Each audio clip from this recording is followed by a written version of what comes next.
Una sfilata di moda a Villa Gioia a Croce di Musile di Piave, dal titolo Elegantemente. Intimo, costumi, acconciature e abiti da sposa, questo è ciò che si è visto in passerella. C'eravamo anche noi.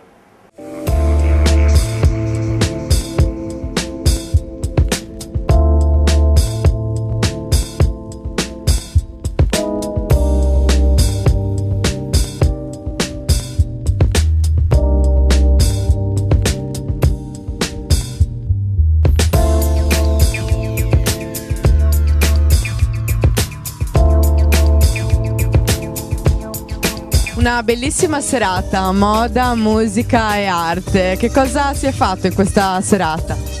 Sì, abbiamo cercato di esporre tutti i vestiti realizzati a mano per i bimbi e vari accessori, appunto, che può essere il cerchietto per la testa, il braccialetto, sempre fatto con la tecnica del patchwork o dell'appliqué con il tessuto. Come è nata l'idea di fondare tutto sull'eleganza?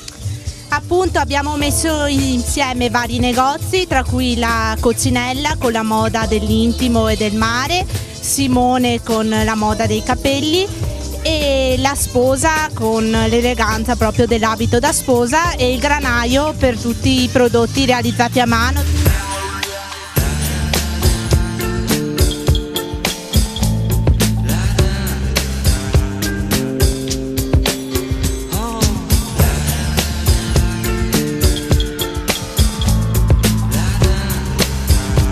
Sindaco, due parole su questa serata, una iniziativa molto importante per Musile. Un'iniziativa che rientra sicuramente in una serata, in una location particolare, molto bella del territorio di Musile, quindi un ringraziamento particolare alla famiglia che ci ospita e che ospita questo evento e un ringraziamento soprattutto a tutti quei commercianti e a quelli commercianti e imprenditori di Musile che anche in un momento così particolare investono in comunicazione, in promozione dei propri prodotti e quindi quale posto migliore di questo per una serata appunto di moda chiamata appunto Elegantemente per scoprire quali saranno appunto le prossime mode, i prossimi campionari anche in esposizione dei nostri commercianti, quindi valorizziamo sicuramente questa serata con la speranza che magari questa iniziativa possa rientrare nella rete eventi dell'amministrazione comunale e quindi ci possa essere anche una sorta di collaborazione maggiore affinché appunto un evento come questo che è particolarmente bello rientri appunto in una scaletta complessiva degli eventi estivi di Musile di Piave.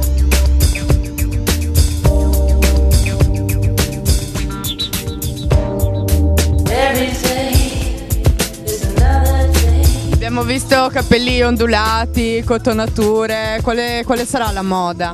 Ma io prevedo, da come ho guardato nelle passerelle, la moda è proiettata nei vari stili, dagli anni 30 agli anni 70, però c'è anche degli anni 60 come ho ben detto prima e questo sarà il trend dell'autunno-inverno, ecco.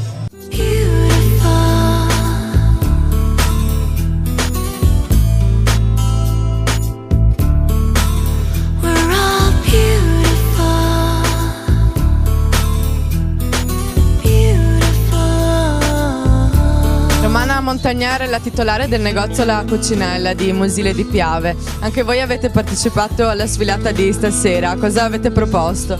L'intimo per l'inverno prossimo, la tendenza moda dell'intimo, è un qualcosa di sfizioso che l'ambientazione richiedeva.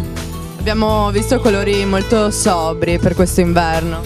Nero, marrone, grigi, colori comunque scuri. Siamo ritornati ai colori molto scuri, di nuovo, intramontabili. Avete fatto sfilare modelle anche in costume da bagno. Per quanto riguarda questi costumi invece cosa ci dice? Ma adesso siamo proiettati all'inverno, il costume è quello che è andato quest'estate, che sta andando, quindi il rosso ne fa da padrone.